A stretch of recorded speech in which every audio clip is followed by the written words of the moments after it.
allies and adversaries. What follows from this is not simply a military recalibration, but a strategic one, because when a system that is widely perceived as reliable fails under pressure, it does more than expose a technical vulnerability. It alters perceptions. And in international relations, perception is not a secondary factor. It is often the foundation upon which decisions are made.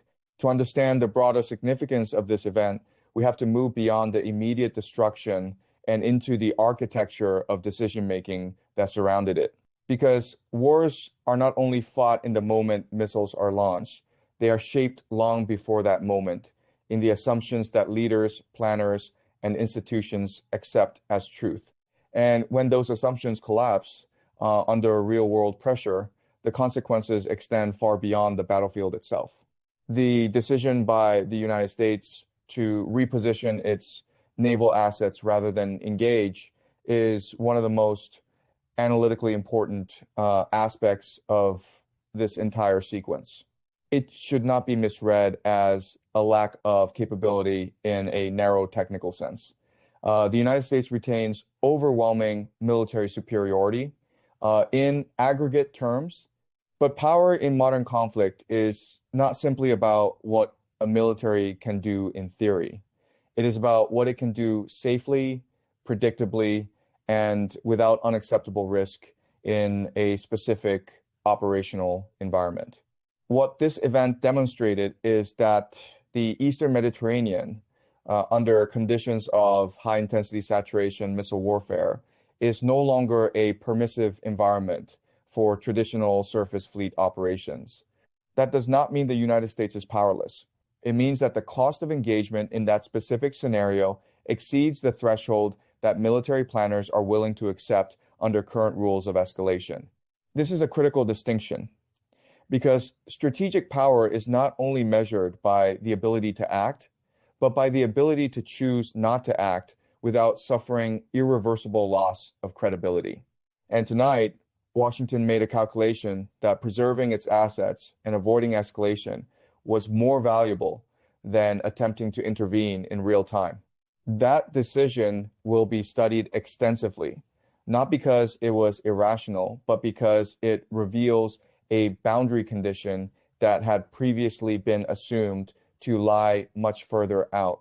Every global military power operates within perceived red lines.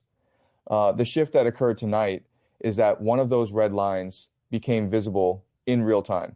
We also need to consider what this means for naval doctrine more broadly. For decades, carrier strike groups have been the centerpiece of American power projection.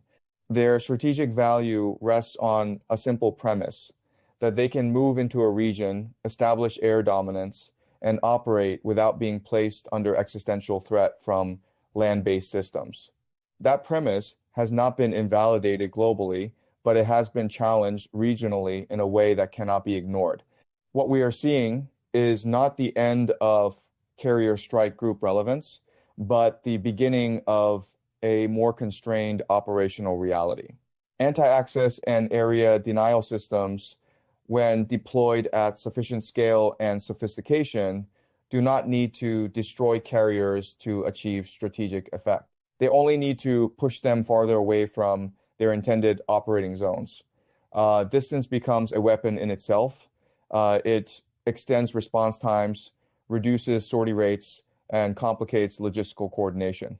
And in that sense, the strategic geography of conflict has already shifted, even if the formal doctrines have not yet caught up.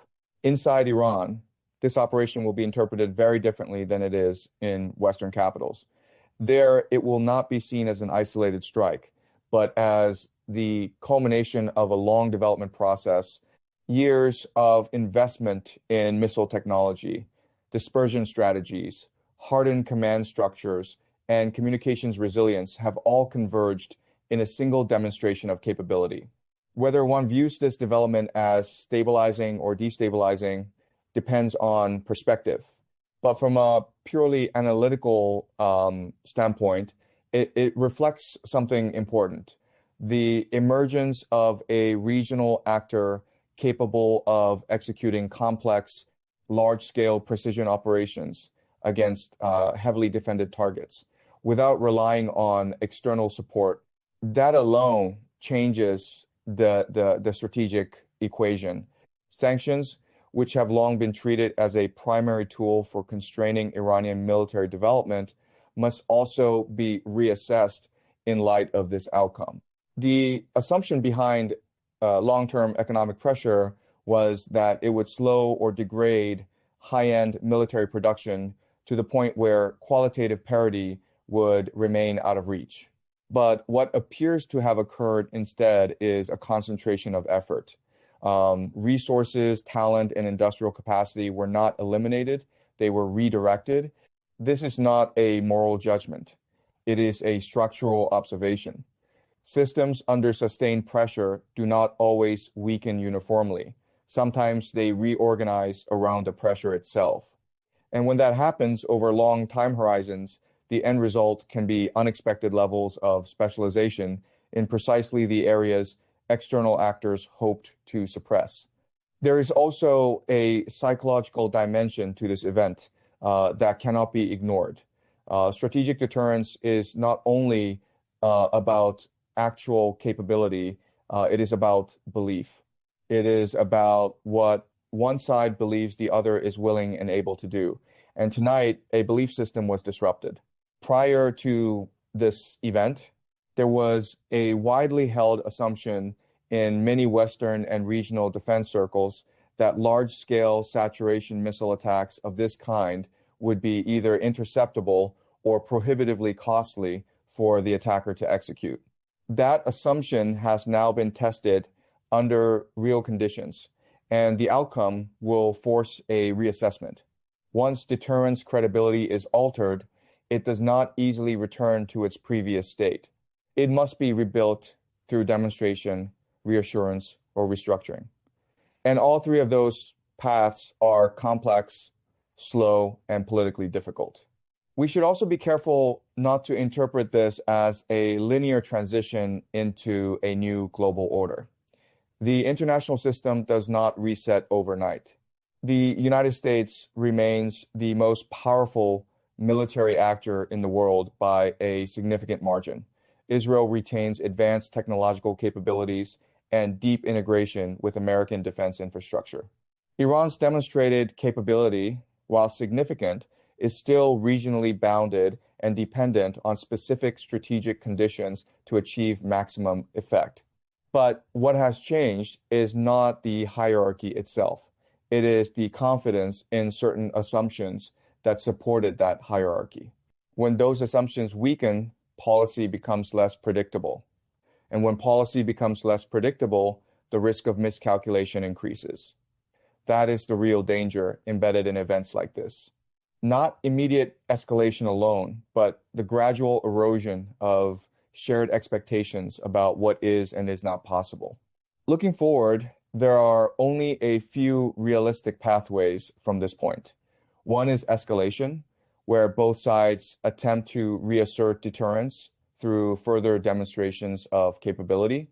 Another is containment, where diplomatic and military channels are used to prevent recurrence while avoiding broader conflict. And a third, less discussed but historically common outcome, is fragmentation of the conflict into a sustained, low-intensity strategic standoff with periodic high-impact episodes. Each of these paths carries its own risks, and none of them return the system to its previous equilibrium. For now, what is most important is to recognize what has actually changed, not the collapse of any single state, not the end of any alliance structure, but the exposure of limits that were previously assumed to be theoretical rather than operational. And in international politics, the moment when theory becomes reality is often the moment when strategy itself must be rewritten. So when we step back from the smoke, the destruction, and the immediate shock of this event, what remains is a simpler but more difficult truth. The world has not changed suddenly, but it has changed unmistakably. And the institutions, that govern security. For more than 2 decades, I have studied the patterns of conflict across the Middle East. And there are moments that feel like continuations of history, and then there are moments that divide it. What unfolded in the early hours of this morning belongs firmly in the second category. This was not an incident in the conventional sense, not a flare-up that analysts can fold neatly into existing frameworks.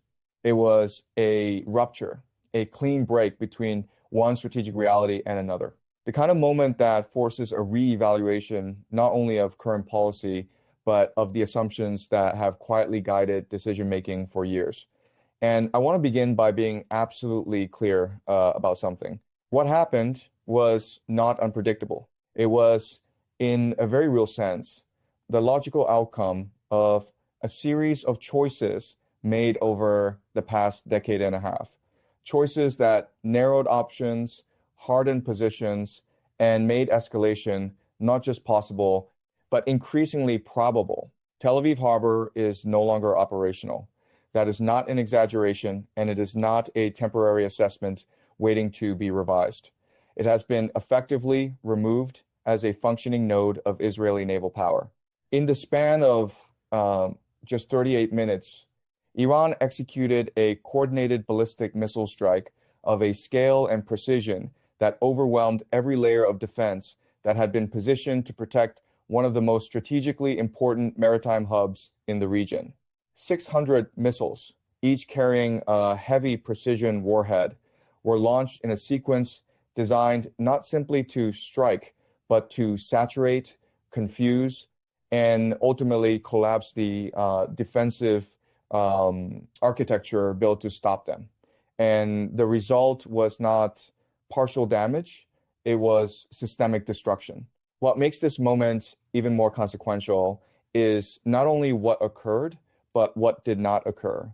The United States, which has for decades positioned itself as the ultimate guarantor of Israeli security, did not intercept this strike. It did not meaningfully degrade it. And in the immediate aftermath, rather than moving assets toward the threat environment, it made the decision to reposition them away from it.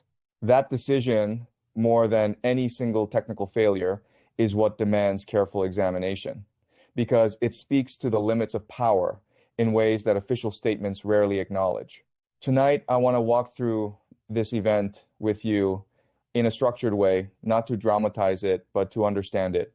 There are several key questions that need to be addressed if we are to make sense of what has just happened. How was a missile strike of this scale able to defeat layered Israeli and American air defenses that were widely believed to be among the most capable in the world?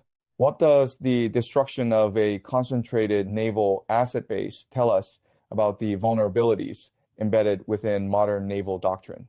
Why did the United States choose caution and repositioning over direct engagement in a moment where its credibility was visibly at stake?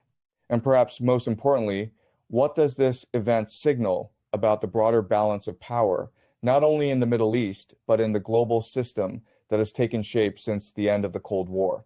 To answer these questions properly, we need to begin with the timeline, because the timeline is where abstraction gives way to reality. The first missiles were launched shortly after 2 in the morning local time.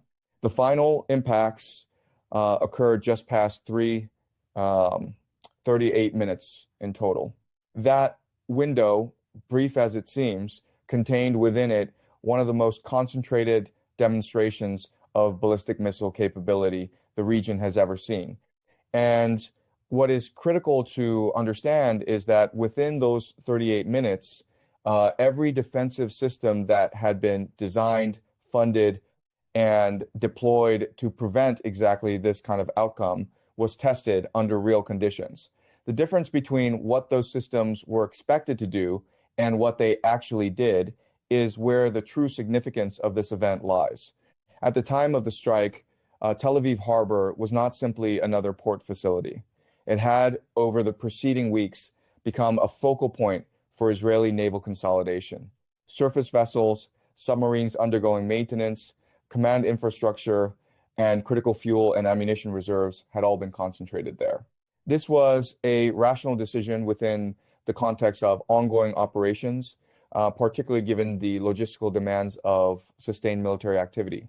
But it also created a single high-value target, one whose destruction would produce cascading effects across multiple domains simultaneously.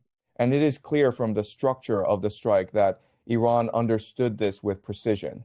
The intelligence underpinning the targeting was not generic. It was specific, current, and operationally relevant. The strike was not designed to hit a harbor. It was designed to dismantle a system. Each missile was part of a larger architecture, one that accounted for defensive coverage, interception timelines, and the physical characteristics of the targets themselves. This level of coordination does not emerge spontaneously. It is the result of sustained observation, analysis, and adaptation over time. The missile system used in this strike deserves particular attention, not because it is entirely new, but because it has evolved in ways that were not fully appreciated outside specialized circles. Early assessments of this class of missile tended to underestimate its capabilities, viewing it as an incremental improvement rather than a qualitative shift. That assessment, in hindsight, was incomplete. The version deployed in this operation demonstrates a level of precision and lethality that places it in a different category altogether. With an accuracy measured in single-digit meters and a warhead designed to penetrate hardened structures before detonation, it functions less like a traditional ballistic weapon and more like a precision-guided munition delivered at extreme speed. This distinction matters because defensive systems are built around assumptions. They are calibrated to intercept threats that behave in predictable ways, following trajectories and timelines that can be modeled in advance. When a weapon deviates from those expectations, even slightly, it can create gaps that are not immediately obvious until they are exploited under real conditions. In this case, the terminal approach profile of the incoming missiles reduced the effective response window to a point where interception became not just difficult, but in many cases physically impossible within the constraints of the system's design. The defensive response, by all available accounts, was executed in accordance with established protocols. Interceptors were launched, tracking systems engaged, operators did what they were trained to do. But there is a fundamental difference between a system failing due to error and a system failing because it is operating outside the parameters for which it was designed. What we saw here was overwhelmingly the latter. The sheer volume of incoming threats, combined with their approach characteristics, created a situation where even a perfectly functioning defense would have been insufficient. And this brings us to a point that is often uncomfortable to confront. Modern defense systems, no matter how advanced, are not absolute shields. They are probabilistic tools designed to reduce risk rather than eliminate it. Under normal conditions, that reduction is sufficient. Under saturation conditions, where the number of incoming threats exceeds the system's capacity to respond, the equation changes. What matters is no longer individual performance, but systemic resilience. And in this instance, the system was overwhelmed. As the impacts accumulated, the effects compounded rapidly. Penetrating warheads detonated within hardened structures, amplifying damage in ways that surface explosions do not. Command facilities designed to withstand external bombardment were compromised from within. Fuel storage ignited, ammunition reserves detonated in secondary explosions that further degraded the integrity of the entire installation. Within the span of less than an hour, a complex, layered military infrastructure ceased to function as a coherent entity. It is important to approach this analysis without exaggeration, but also without minimizing what the data indicates. The scale of destruction described here is not consistent with a limited or symbolic strike. It reflects a deliberate effort to achieve decisive, not incremental outcomes. And that distinction carries significant implications for how this event will be interpreted by both deterrence and power will now have to adjust to that fact, whether they are ready to or not. That is where I will end this analysis for now.